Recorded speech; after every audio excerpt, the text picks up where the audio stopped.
La música, nuestra gente y la alegría se fundieron para bailar cuadrillas. San Agustín Atlapulco, nuestra tierra, lugar de origen de una hermosa tradición. Yolcan Tlali, un espacio para contar nuestra historia. Yolcan Tlali.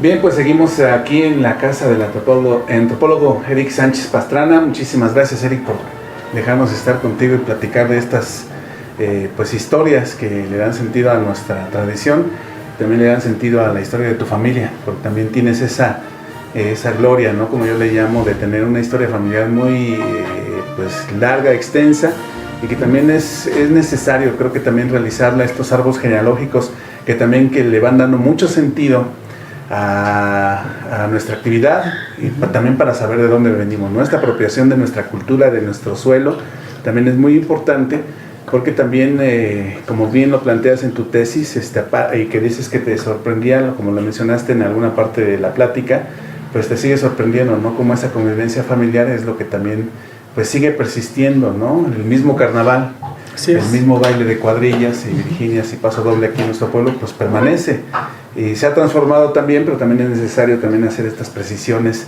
que hemos estado comentando en las pláticas que hemos tenido con la gente de aquí de San Agustín.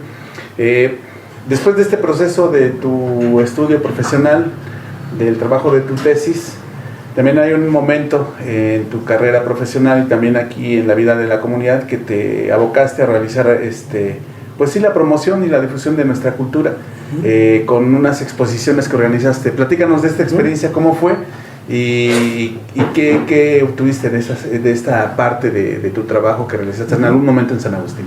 Ok, bueno, pues yo creo que era una inquietud personal, ¿no? En un principio, y encontré el pretexto y el apoyo, ¿no? En esa época. La comparsa de los lanceros, en ese tiempo creo que celebraba su 15 aniversario. Y estamos hablando como por el año 2000, más o menos 1999, por ahí así, una cosa así, y estaba más o menos en la segunda mitad de mi licenciatura de antropología, y entre las técnicas que vi etnográficas para investigar la investigación acción participativa. ¿Esto en qué consiste? En que se investiga, pero aparte se hace participación a la comunidad, ¿no? En que aporten redundantemente participación, ¿no?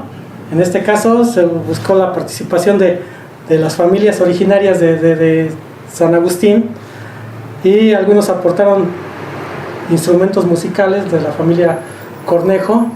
Les prestaron ahí un tololoche, que con los trajes de mi abuelo y con fotografías muy antiguas que estaban aquí de las colecciones particulares de los pobladores de San Agustín, fotografías muy, muy ricas, ¿no? De calidad, porque son de 1920, 1930, 40, y de esto se montó la exposición.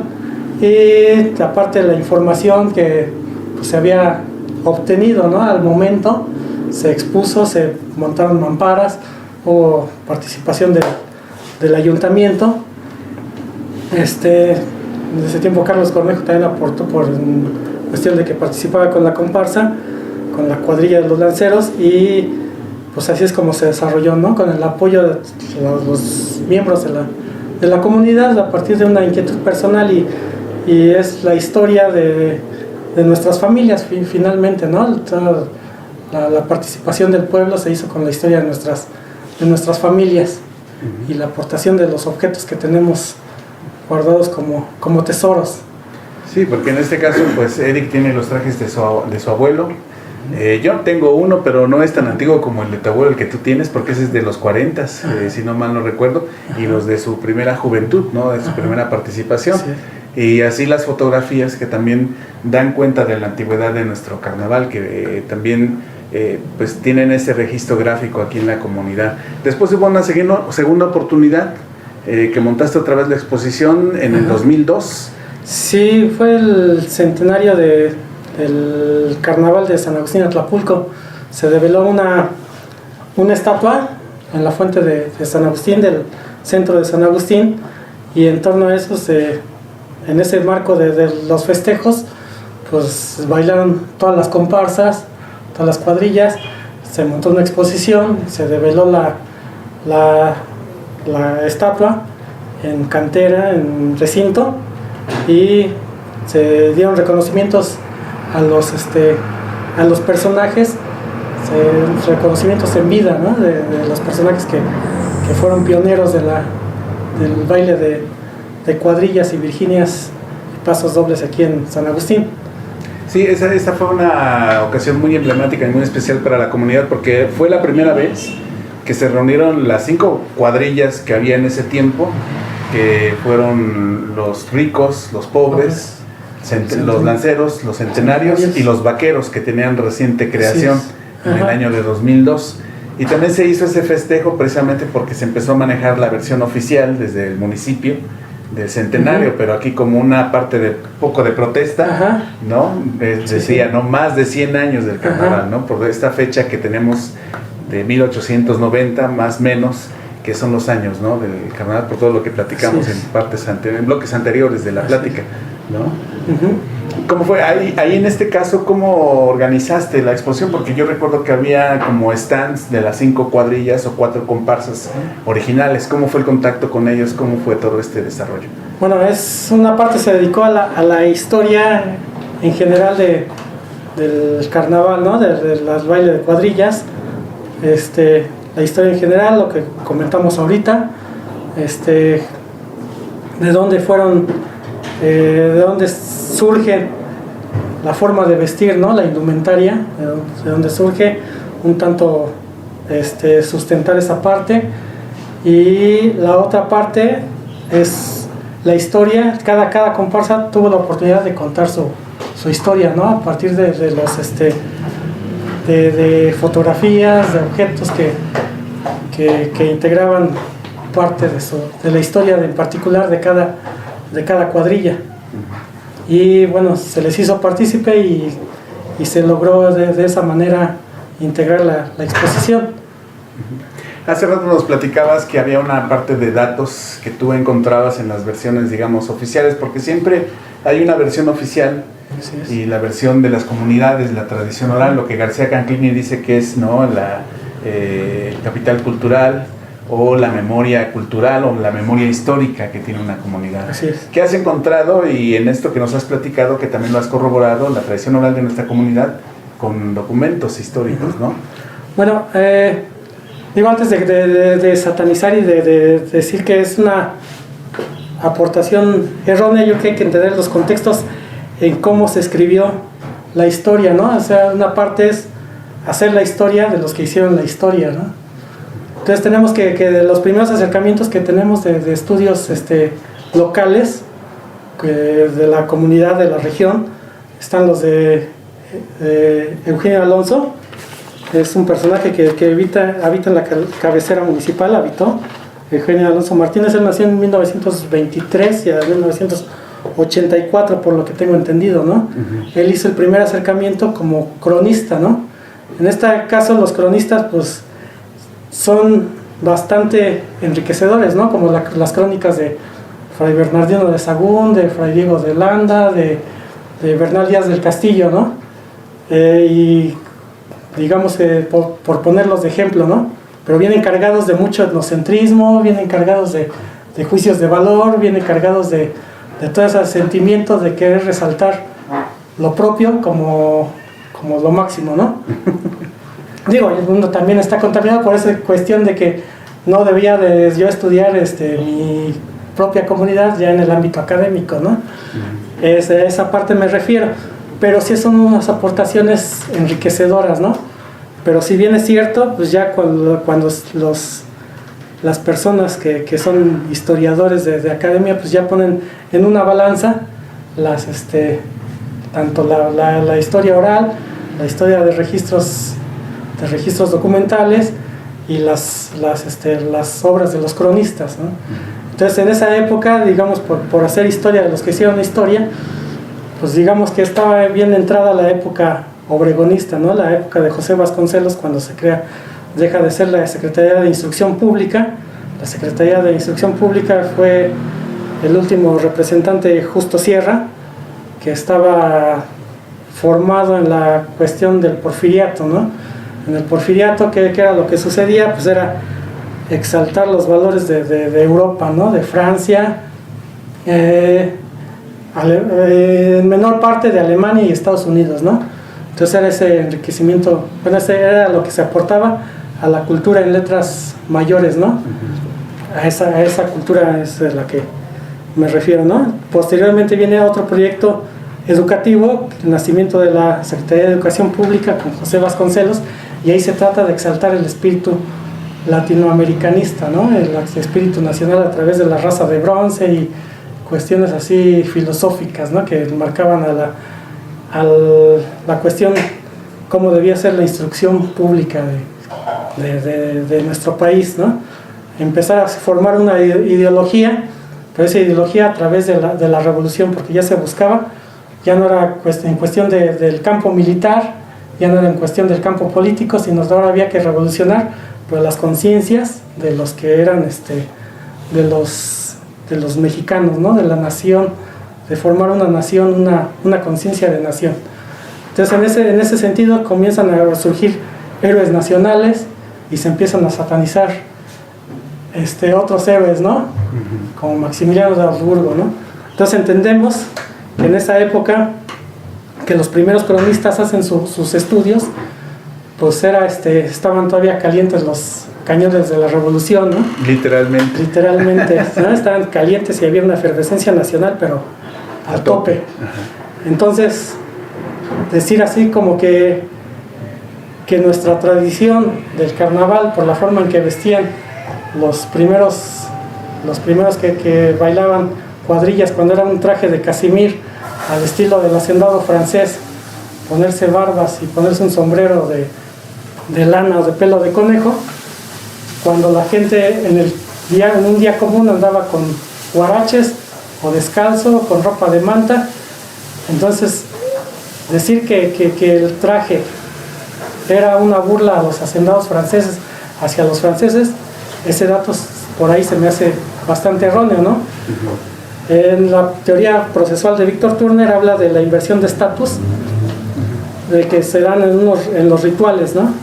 Entonces era un ritual en los que la clase baja, la clase popular del pueblo, más bien en vez de burlarse, quería semejarse al terrateniente, al hacendado francés, ¿no? Porque usaban botas en una época en específico, ¿no?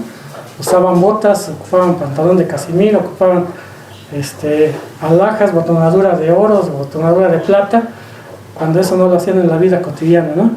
Entonces en ese sentido se gestan las primeras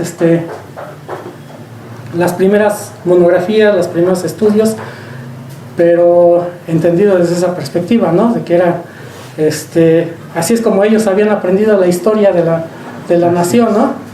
Porque pues, era malinchista decir que era para asemejarse a los franceses, ¿no?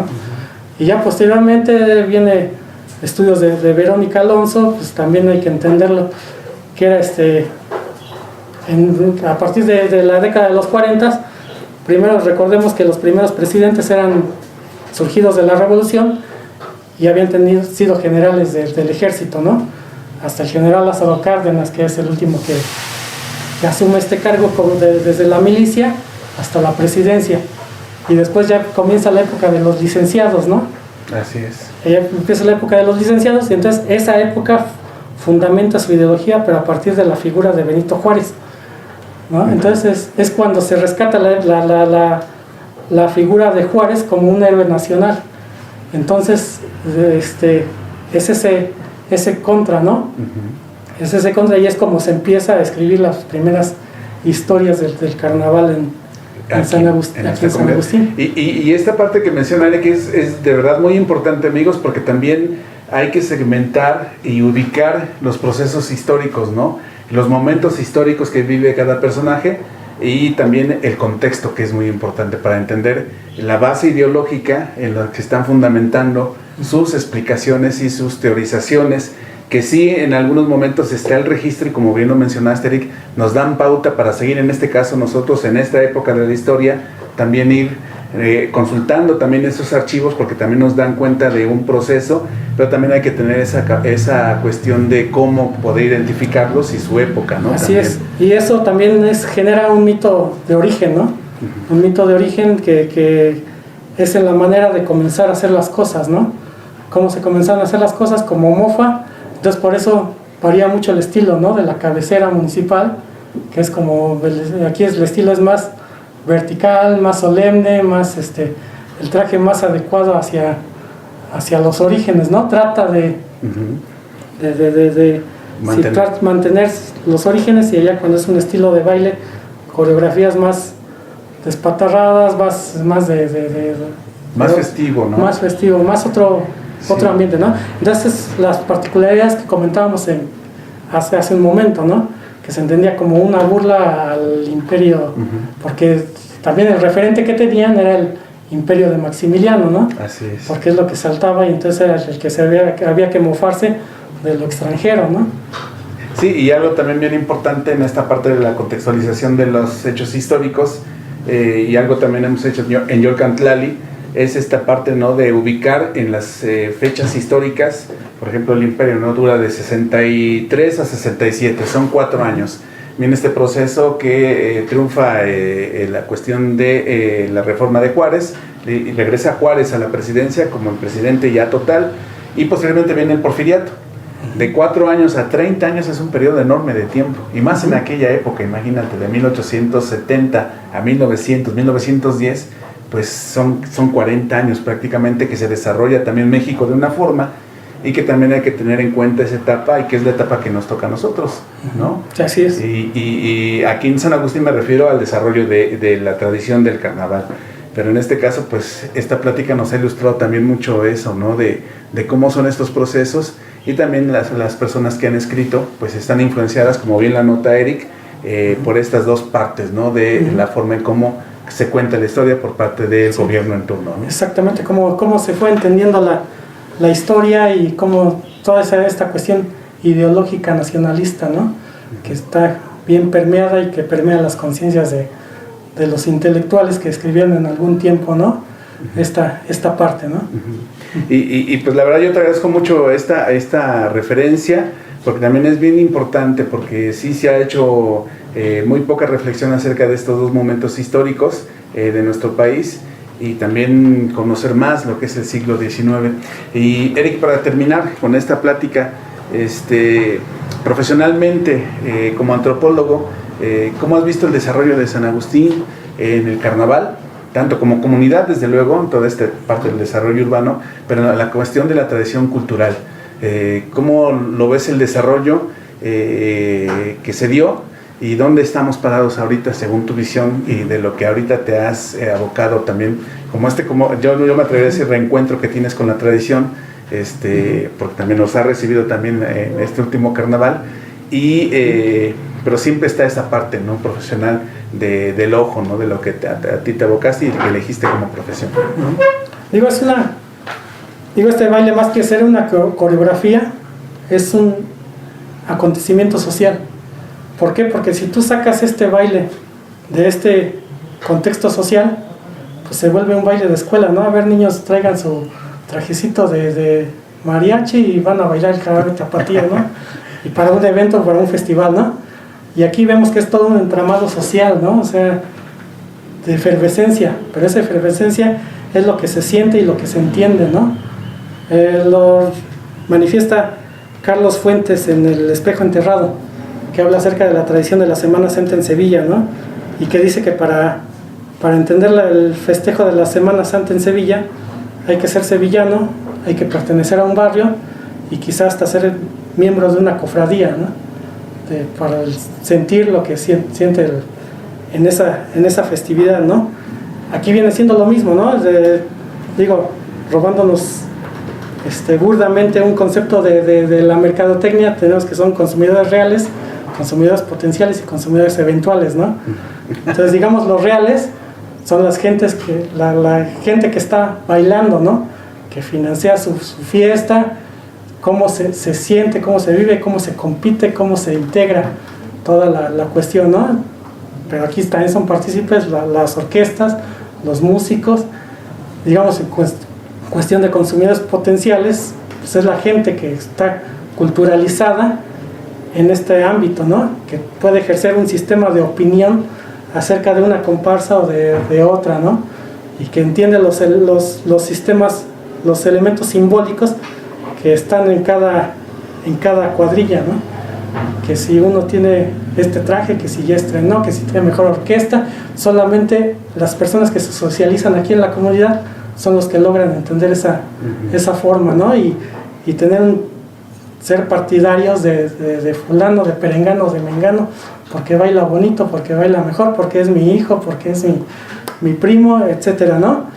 Y es ese entramado social, ¿no? Pues vienen porque entienden y porque saben de esto, ¿no? De todo el sistema de símbolos que se genera en esta cuestión, ¿no? Como espectadores eventuales, pues tenemos a la gente avecindada que a lo mejor viene y dice, no, sí, qué bonito, y que cuestiones así, ¿no? Y que les llama la atención, ¿no? Que salta, porque sí es una festividad vistosa, ¿no? Y bueno, de esto, pues también a eso me refiero con que es un hecho social, ¿no? Y junto con las festividades patronales, como el Panteón del pueblo, o sea, son lo que dan la cosmovisión al pueblo de San Agustín, Atlapulco, y que hacen que sea posible, ¿no? Digo, es un monumento en muerte, pero de lo que es la vida, ¿no? ¿Quién puede ingresar al Panteón de San Agustín? ¿No? Gente nativa y gente que se reconoce por las líneas genealógicas del pueblo, ¿no? El santo patrón es como también lo que da integración a estas familias y que lo vuelve, ¿no? El carnaval, digamos, es un sistema de confrontas porque hay competencia, hay cuestiones que se dicen y cuestiones que no se dicen, pero sí están presentes, ¿no? Y que simbólicamente son muy fuertes en esta integración de la sociedad.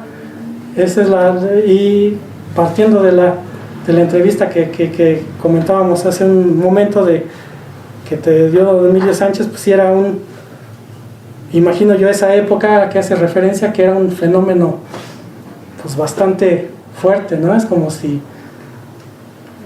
pues no había internet, no había WhatsApp, no había series extranjeras, entonces el carnaval venía siendo un acontecimiento en el pueblo de San Agustín pues bastante fuerte, ¿no? En vez de admirar a Iron Man o a Thor o a Capitán América, pues admiraban a Lucio Tirado, a Ramón Mendoza, a Anastasio Sánchez, ¿no? Entonces eran los héroes del pueblo de San Agustín, y eran las figuras públicas y como que el arquetipo a seguir de la infancia de esa época, ¿no? De San Agustín. Entonces es un sentimiento que, si te digo que sale esta coreografía de este lugar, pues tendría otro sentido que el sentimiento que realmente tiene como integrador de la comunidad de San Agustín, ¿no?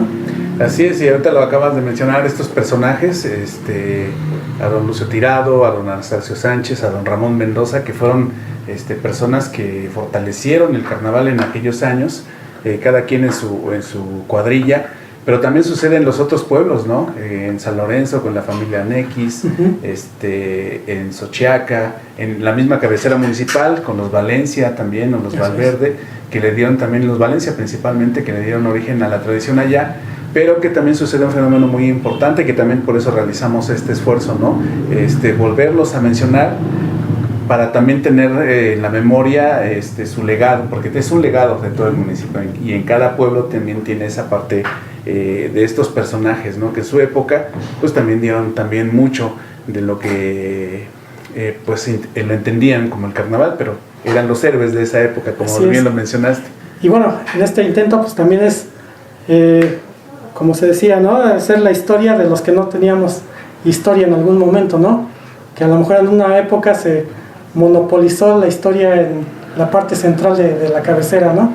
¿Por qué? Porque eran los que tenían el contacto político, porque eran los que podían acceder a la estructura cultural, a la estructura de la difusión de la fiesta, ¿no? Entonces se empezó a entender como que era Chimalhuacán la cabecera y lo demás era aleatorio, ¿no?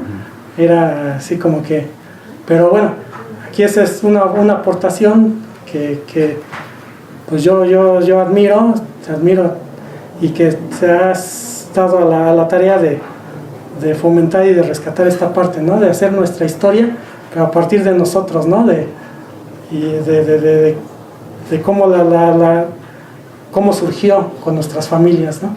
Sí, así y es parte también del proyecto de Yolcán Tlali, precisamente de que en voz de los participantes y de los herederos de esta tradición, que también son pues depositarios de esto que nos contaban nuestros abuelos, en este caso tu abuelita, tu tía, ¿no? Y que también en este caso pues nosotros, o el proyecto de Yolcán Tlali, trata de darle salida y pues darle voz, porque hasta hace poquito pues no se le daba este sentido, ¿no? También de venir con ustedes y que también nos cuenten la tradición oral de nuestra comunidad. Sí, es una parte importante, ¿no? Porque estamos haciendo la historia, estás haciendo la historia de los que no teníamos historia, ¿no? No teníamos voz en esta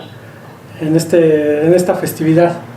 ¿No? Entonces se está proyectando, se está difundiendo, y esa es una labor importantísima para otros pueblos, ¿no? Fuera de la hegemonía y del monopolio de la historia, como se ha contado. Como fue la exposición, ¿no? Contemos nuestra historia, la exposición fotográfica, que también ahí colaboraste con la indumentaria de tu abuelo, del carnaval. Exactamente. Y que también nos dio esa oportunidad. Un mensaje final que le quieras mandar al público que nos ve y que nos escucha a través del canal de Yolcán Tlali.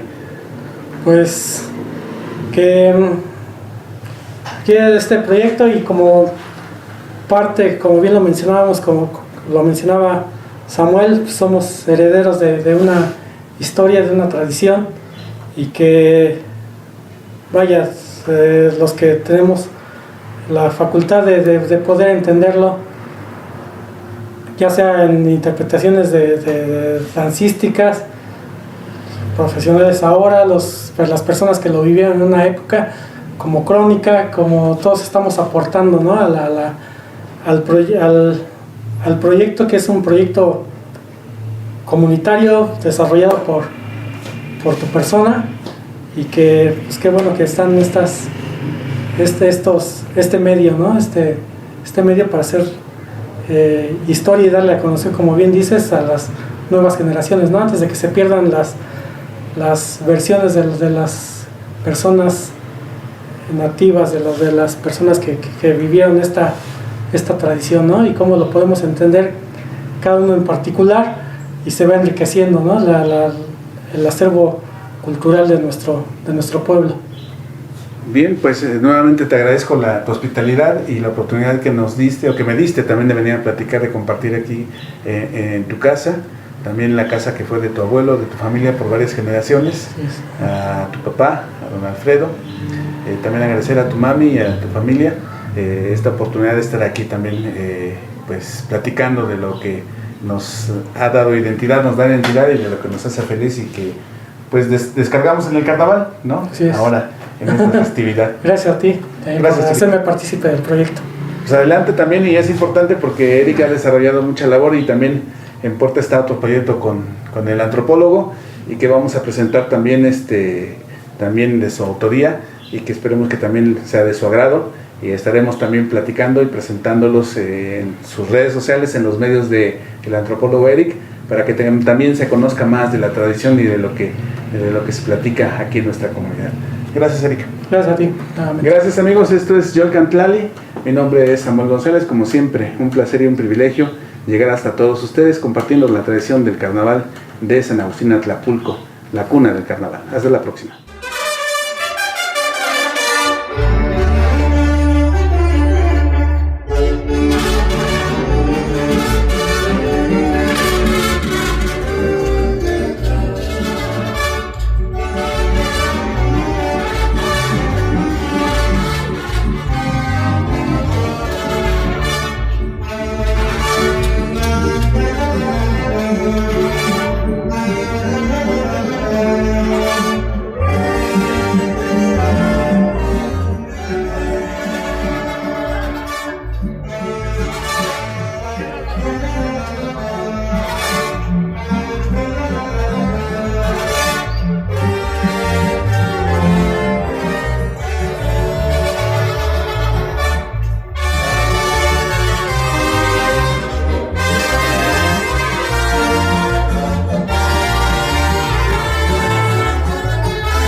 La música, nuestra gente y la alegría se fundieron para bailar cuadrillas. San Agustín Atlapulco, nuestra tierra, lugar de origen de una hermosa tradición. Yolcan Tlali, un espacio para contar nuestra historia. Yolcan Tlali.